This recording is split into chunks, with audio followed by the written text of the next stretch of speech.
Allora, dopo le parole di Mario, io comincio con una domanda. Facciamo un mini sondaggio qua. Chi è a favore del nucleare? C'è qualcuno qua in questa assemblea che è a favore del nucleare? Siamo in pochi. Allora ce ne andiamo tutti via. No.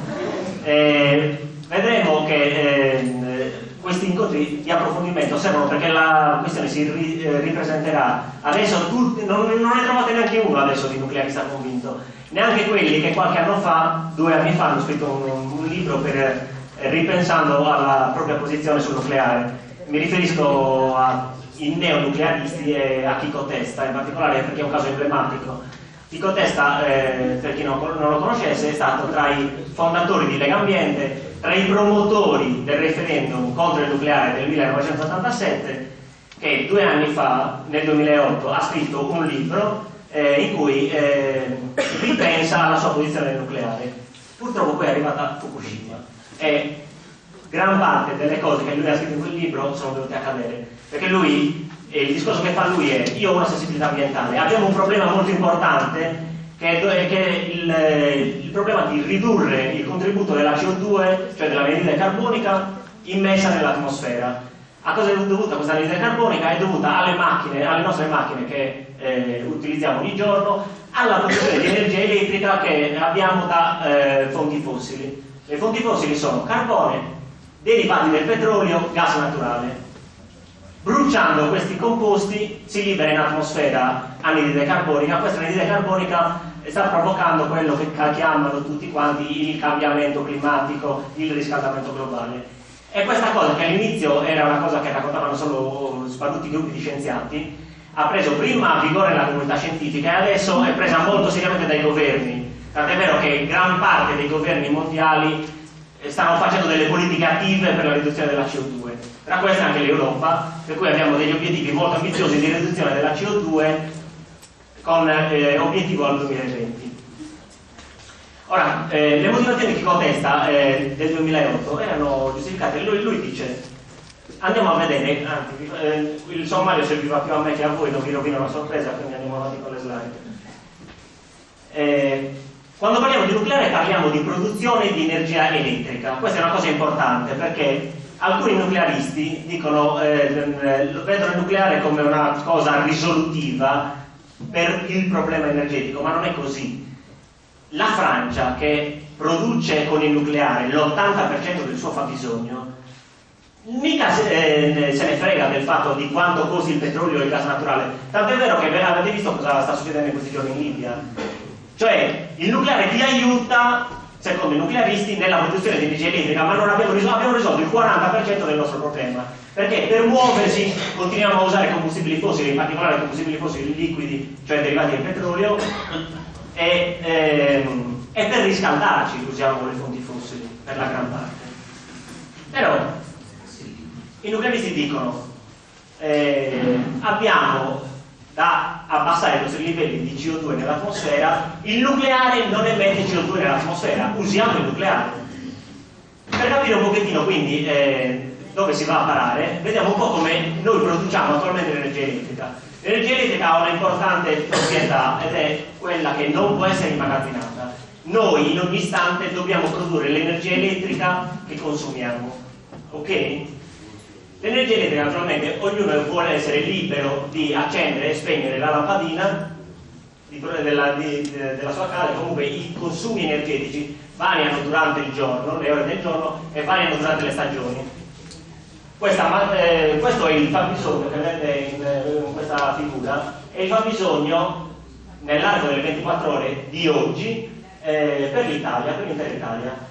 Nell'asse delle ascisse, qua in orizzontale, avete le ore della giornata e qua avete i megawattora che stiamo producendo. Durante le ore notturne, fino alle 7 del mattino, naturalmente, abbiamo un fabbisogno minore, cioè abbiamo meno domanda di energia elettrica. Poi man mano che le attività produttive cominciano, verso le 10 abbiamo un picco, questa mattina l'abbiamo avuto intorno alle 10 del mattino, poi riscende verso la pausa pranzo e risale nel pomeriggio fino alle 9 di sera, probabilmente abbiamo ancora le attività produttive che stanno andando e comunque la gente torna a casa, c'è la lavatrici. Queste curve sono prese a poco tutte così, naturalmente cambiano ogni giorno, diverso dall'altro. Vi faccio vedere anche un'altra cosa, che La curva verde è la curva che tu stai stimando il giorno prima, cioè siccome abbiamo una domanda che varia nel tempo, il giorno prima a Terna fanno una stima di quello che sarà il nostro consumo dipendente dal tempo che farà, se ci sono manifestazioni sportive, perché per esempio se c'è la partita dell'Italia della finale nazionale, il consumo di energia elettrica crolla, perché tutti stanno davanti al televisore e non fanno più niente. Abbiamo questo andamento va inseguito poi di quarto d'ora in quarto d'ora dai vari gruppi, dalle varie centrali che abbiamo. Centrali che attualmente sono distribuite come segue. Cioè noi abbiamo questa curva del fabbisogno fatta, che proprio così con due gobbe, e questa curva come la riempiamo? Cioè come andiamo a produrre questa energia? La andiamo a produrre con questa fascia rossa che vedete qua, dominante è l'energia termica convenzionale, cioè sono i famosi carbone, petrolio e gas naturali, che sono una parte importantissima della produzione di energia elettrica in Italia e anche altrove, ma limitiamoci all'Italia. In Sardegna poi fonti fossili vogliono dire derivati del petrolio e carbone. Non abbiamo il gas naturale, che è più pulito dei due precedenti, perché non ce l'abbiamo, fino a quando non ci fanno il gas almeno non ce l'abbiamo. Ora, chi contesta dice: guardate quanto cavolo produciamo da fonte, diciamo, fossile, cerchiamo di abbassare questo fabbisogno con il nucleare e limiteremo in questo modo la CO2 che abbiamo in atmosfera. L'altra composizione della curva che volevo far vedere c'è il famoso CIP 6, che forse qualcuno di voi ricorderà. CIP sta per Comitato Interministeriale dei Prezzi, ed era un provvedimento del 1992 che mirava a incentivare le fonti di energia rinnovabile, ed era un'attuazione italiana di una direttiva europea che puntava appunto a incrementare l'utilizzo di fonti di energia rinnovabile. In Italia cosa abbiamo fatto? Abbiamo esteso il concetto di fonti di energia rinnovabile, includendo quelle che sono fonti di energia rinnovabili assimilate. Vi faccio leggere quello che diceva proprio il decreto, diciamo, il CIP 6. Si consideravano tre tipi di impianti. Avevamo gli impianti alimentati da fonti rinnovabili, che sono il sole, il vento, l'energia idraulica, le risorse geotermiche, le maree, il moto ondoso, trasformazione di rifiuti organici, inorganici e prodotti vegetali, cioè le biomasse. Poi ha introdotto questi impianti alimentati da fonti assimilate a quelle rinnovabili, e qua si sono sbizzarriti, ci hanno messo dentro di tutto. E quindi abbiamo avuto quelli con generazione, cioè produzione di energia elettrica e termica, che per esempio nelle attività produttive, cioè nelle industrie, serve molto, e tutta una serie di altre cose, tra cui fumi di scarico e altre forme di energia recuperabili in processo e in impianti. Questa cosa qua nella realtà in che cosa si è tradotta? Nel fatto che i petrolieri, qua in Sardegna abbiamo un esempio nella Sara di Moratti, oppure nei gruppi di Garrone in altre parti d'Italia, hanno potuto sfruttare l'incentivazione come fonte di energia rinnovabile per degli scarti che avevano nei loro processi industriali, che dovevano essere prima smaltiti come rifiuto speciale, e invece adesso vengono diciamo trasformati e si viene generato un syngas, un gas sintetico che viene bruciato e non andiamo in atmosfera. Quindi in realtà noi abbiamo investito moltissime risorse che andavano per le fonti di energia rinnovabili per andare a ripulire, diciamo, i bilanci di importanti società petrolifere. Tornando a bomba, volevo solo riprendere leggermente questa immagine facendovi vedere che il termoelettrico per funzionare bene deve andare praticamente sempre alla sua potenza nominale, cioè lui deve andare sempre alla potenza di progetto con piccole variazioni. Durante le ore notturne, siccome abbiamo invece una minore fabbisogno di energia elettrica, cosa facciamo? Utilizziamo parte dell'energia termica prodotta a Fiume Santo, per esempio qua in Sardegna, o nel Sulcis, per pompare acqua qua alla Loro, per esempio. Siccome l'energia elettrica non la possiamo immagazzinare, cosa possiamo fare? Possiamo immagazzinare acqua in quota in alto per poi usare energia idroelettrica, produrre energia elettrica durante il giorno, quando ce ne sarà necessità, per coprire queste punte che vedete qua. Vedete che qua questi blu che vedete qua sono l'energia idroelettrica, diciamo, che riesce a modulare la domanda totale di energia. Ora, abbiamo detto, i nuclearisti dicono togliamo quella fascia rossa da là, cerchiamo di abbassare il più possibile, usiamo il nucleare. Dal sondaggio che abbiamo fatto prima, noi non siamo d'accordo, che come possiamo allora abbassare questo fabbisogno da fonti fossili senza usare il nucleare, perché penso sia opinione condivisa e gli ultimi recenti diciamo, fatti che vengono dal Giappone ci portano a dire che io non me la sento di correre il rischio di ospitare una centrale nucleare, io dico qua in Sardegna ma anche in Italia, perché una delle cose importanti che ha fatto venire fuori Fukushima è che abbiamo un incidente che è classificato al massimo livello di pericolosità e di impatto sia sulla salute che sull'ambiente, e cioè a livello 7 della scala internazionale dell'INES. Eppure, al contrario di Chernobyl, l'impatto si ha a un tot chilometri dalla centrale, cioè è un incidente che è gravissimo, ma è molto contenuto dentro i 100 km di raggio dalla centrale. Quindi non è vero quello che dicono i nuclearisti, che siccome siamo circondati in Europa da centrali nucleari, allora tanto vale farsele a casa. Perché non è così, perché se succede a Grenoble, i problemi ce li hanno in 30 km da Grenoble, 50 km da Grenoble, se succede una cosa come Fukushima, naturalmente. Se c'è un'esplosione in atmosfera siamo messi male tutti quanti. Comunque, i giapponesi allo spese ci hanno fatto capire anche a noi che un incidente nucleare può essere gravissimo, avere effetti enormi e molto localizzati. Per cui una cosa è avere la centrale a Oristano e una cosa è averla a Grenoble, è molto diverso. Andiamo avanti. Allora, noi vogliamo usare il nucleare, vogliamo ridurre la parte dei combustibili fossili. Quali sono le risorse potenziali che abbiamo a disposizione?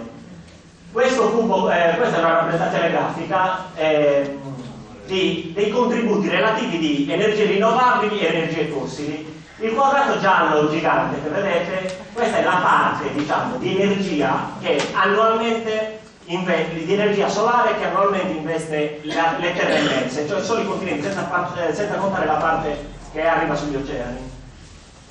Questo oggettino, questo cubetto qua piccolino invece è l'intero fabbisogno mondiale di energia. Cioè abbiamo una quantità enorme, poi Manuel Flores vi farà vedere il numero, non vi voglio rovinare la sorpresa, di energia solare che arriva sulla Terra, sulle terre emerse in particolare, che è molto superiore al fabbisogno globale di energia di tutto il mondo, per tutti gli usi che ne facciamo. Poi abbiamo questo qua che invece è la quota legata all'energia eolica, e poi a scendere le altre abbiamo biomasse, abbiamo idroelettrico, abbiamo l'energia degli oceani, il motor nord, le maree. Mentre da questa parte qua invece avete le riserve, questa volta le riserve globali di combustibili fossili. E qua abbiamo questo cubo che è relativo al carbone, questo è il gas e questo è le riserve di petrolio. Queste sono le riserve globali che abbiamo. Quindi lato energie rinnovabili, qua vi viene visualizzato qual è la producibilità, diciamo, potenziale in un anno, e invece gli altri sono quello che abbiamo sottoterra, diciamo, ok? Ora, cosa di questo si può spendere in Sardegna? Io ho cercato di fare un elenco sulla destra. In Sardegna, vabbè, abbiamo il solare di sicuro che si può spendere, l'eolico lo facciamo, è già presente, poi vedremo in che quantità, l'idroelettrico ce l'abbiamo qua, 2 passi da casa, poi motorie maree e biomasse con molti ma che poi, se avremo tempo, discuteremo.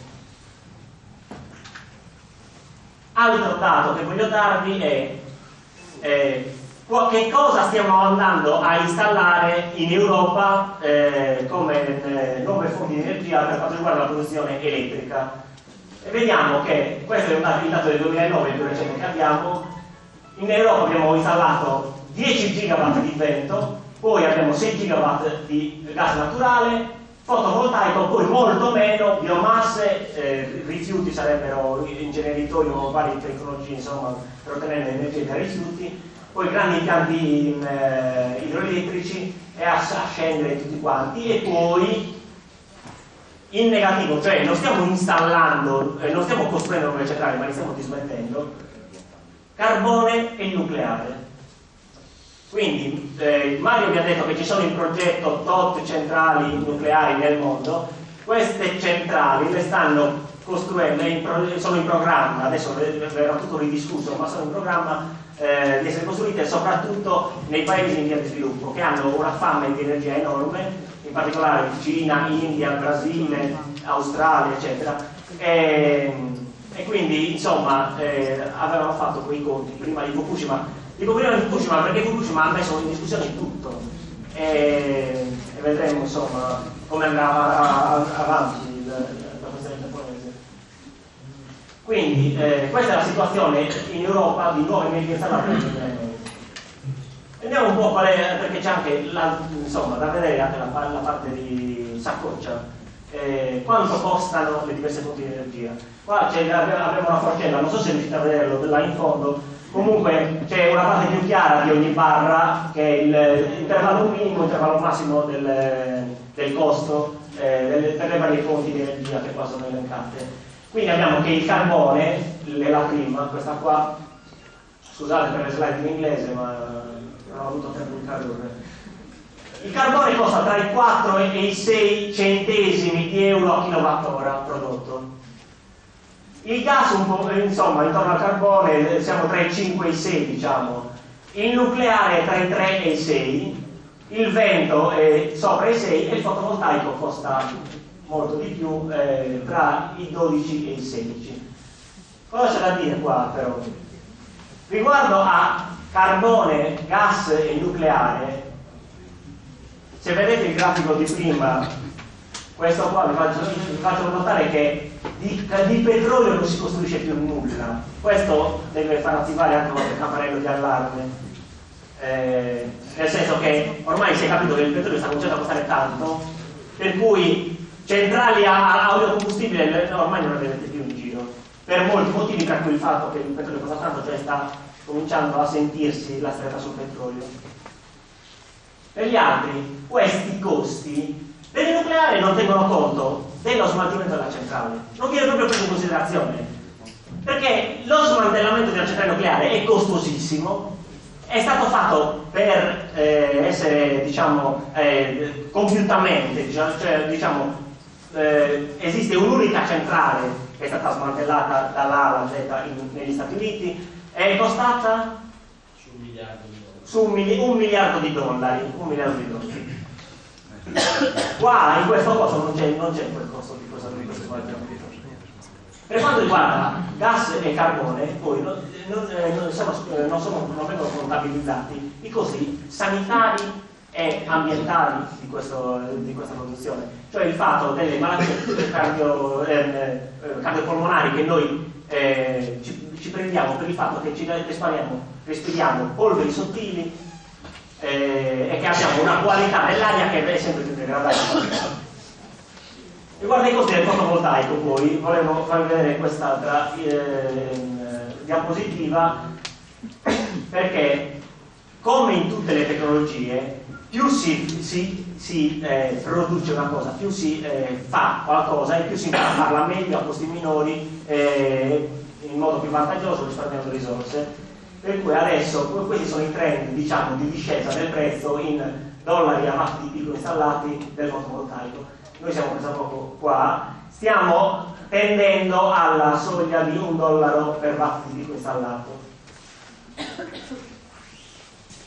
Il fotovoltaico poi ha una caratteristica che secondo me è molto importante, che fa vedere, lega proprio direttamente il consumo di energia che facciamo con il consumo di territorio. Cioè io voglio, vi faccio vedere questa diapositiva, abbiamo diverse località del mondo, prendiamo per esempio Roma in un anno, un'abitazione normale di Roma di 2-3 persone, un nucleo familiare medio consuma 2700 kWh. Ok? Per produrre solo da fotovoltaico, cioè per coprire questo fabbisogno con un impianto fotovoltaico, vi basterebbero 14 metri quadri di pannelli, questi sono fatti con un'efficienza del pannello del 14%, cioè roba diciamo proprio commercialissima. Poi vi faccio vedere le efficienze più alte che stiamo raggiungendo ultimamente. Negli Stati Uniti, che abbiamo 11.000 kWh, a New York una famiglia media consuma 11.000 kWh all'anno, e allora qua servono 45 metri quadri di pannelli. Questa cosa ti fa vedere come puoi responsabilizzare, cioè la gente vede subito quanto territorio sta spendendo per soddisfare i suoi consumi, e quindi che cosa può decidere? O consumare di meno e meglio, oppure spendere più territorio per avere il soddisfacimento di quel bisogno.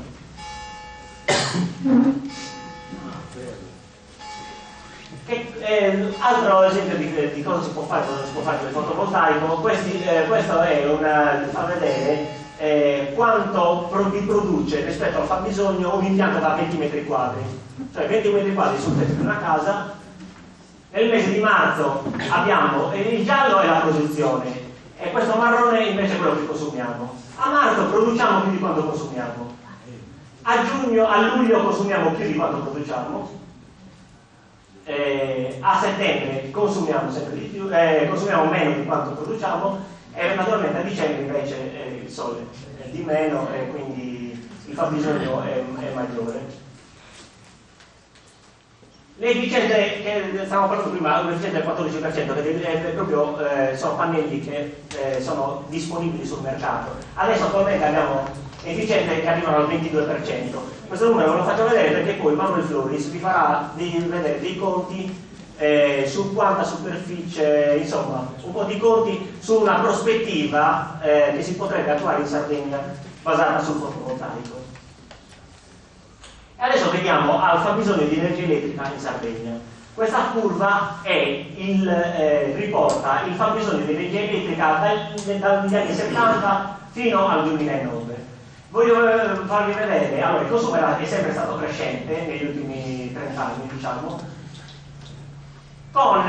vedete queste aree qua in verde, sono le aree, diciamo, dal 2001 in poi, cioè sono 10 anni che noi produciamo più energia di quanto consumiamo. Mentre negli anni, diciamo, passati avevamo un deficit, quindi importavamo dal continente un po' dell'energia che ci serviva per fare andare le nostre fabbriche e per soddisfare i fabbisogni domestici. E questa cosa è pure importante perché qualcuno poi a livello decisionale, se questa energia, ricordatevi che è prodotta da fonti fossili per la prevalenza, e le peggiori fonti fossili che possiamo utilizzare, perché abbiamo scarti di raffineria, cioè scarti di raffineria, carbone, olio combustibile, cioè mentre le fonti fossili all'esterno della Sardegna sono magari gas naturale, che è molto più pulito del carbone e dell'olio combustibile, noi stiamo producendo e vendendo al continente da 10 anni più energia di quanta ne consumiamo, e ci stiamo inquinando la nostra terra. Non è che stiamo inquinando più di come farebbero in Emilia Romagna, che hanno gas naturale. Un'altra cosa che volevo farvi vedere era la ripartizione provincia per provincia e in che modo noi consumiamo energia elettrica. In particolare vi volevo far vedere il dato della provincia di Carbonia Iglesias, che a livello domestico, lo vedete in questa colonna qua, consuma pressappoco come noi a Nuoro. Abbiamo 192 kWh all'anno, loro un po' di più, noi un po' di più, noi 192 e loro 176. Ma guardate quanto consuma l'industria che c'è nel Sulcis: 2796 GWh. Consuma, allora è dominante il consumo che fa l'industria rispetto al domestico e rispetto al terziario, ma è il doppio di quello che consuma per esempio l'intera provincia di Sassari, con percentuali di popolazione che sono non comparabili, no? Loro sono 4 gatti e consumano il doppio dell'energia elettrica che si consuma in provincia di Sassari. Questo per far capire che dobbiamo scegliere anche tra le varie cose, è una cosa che le comunità devono imparare a capire, che ci sono produzioni e produzioni, cioè noi possiamo scegliere il tipo di industria che vogliamo ospitare e che vogliamo promuovere. E una cosa è avere delle industrie energivore a casa propria, e una cosa è avere industrie che hanno un contributo, diciamo, un impatto ambientale minore.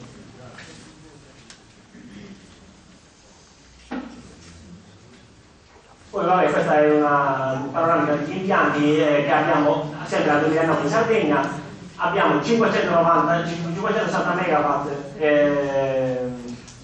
installati di idroelettrico, abbiamo 3000 megawatt da termoelettrico, e sono questi 3000 megawatt che dobbiamo cercare di alleggerire, che sono la parte, praticamente la parte più importante della produzione di energia elettrica che facciamo in Sardegna. Poi abbiamo anche ormai 600 megawatt di eolico, che sono una quota del tutto molto importante, e poi abbiamo un 41 megawatt di fotovoltaico, che questo è il dato del 2009, i dati del 2010 non sono conosciuti, però so che siamo arrivati a installare 120 megawatt attualmente da fotovoltaico in Sardegna. Ora, passare a una transizione, la cosa più bella che possiamo fare cos'è? Riuscire ad avere una transizione al 100% da fonti di energia rinnovabile. È possibile fare questa cosa? È possibile, ma bisogna metterci un po' di soldi, naturalmente. Con delle importanti implicazioni, perché per avere un sistema elettrico con il 100% da fonti di energia rinnovabili dobbiamo risolvere un po' di problemi. Vi ho fatto vedere che la domanda di elettricità varia durante il giorno e varia durante le stagioni. Noi dobbiamo inseguire quel fabbisogno là, e lo vogliamo fare con impianti fotovoltaici e con eolico, per esempio, per la maggior parte. Solo che questo tipo di fonti hanno la caratteristica di essere intermittenti. Il sole quando c'è, quando non c'è la quota di energia che produco è più bassa. Non è che sia nulla, però se è nuvoloso passi da produrre 1000 a produrre 500. Ok, e magari invece devi produrre 1000. Il vento stessa cosa, il vento c'è oppure non c'è. Ora è possibile, però, e c'è un dispiegamento di risorse a livello di ricerca europea e non solo in questo senso, per riprogettare la rete di distribuzione e di trasmissione, per poter gestire queste fonti intermittenti. In che modo? Utilizzando, quando vengono a mancare loro, l'idroelettrico che noi qua abbiamo come rappresentante del lago di Cusana, le biomasse con i limiti che forse poi più tardi approfondiremo, e poi una importante tecnologia che vi verrà illustrata da Manuel Floris dopo di me, che consente di dare una mano al sistema quando vento e sole non sono in grado di produrre. Ora infatti io abbandono per un attimo la mia presentazione per lasciare lo spazio a Manuel, che vi parla appunto di questa tecnologia, e ve la faccio anche nominare da lui.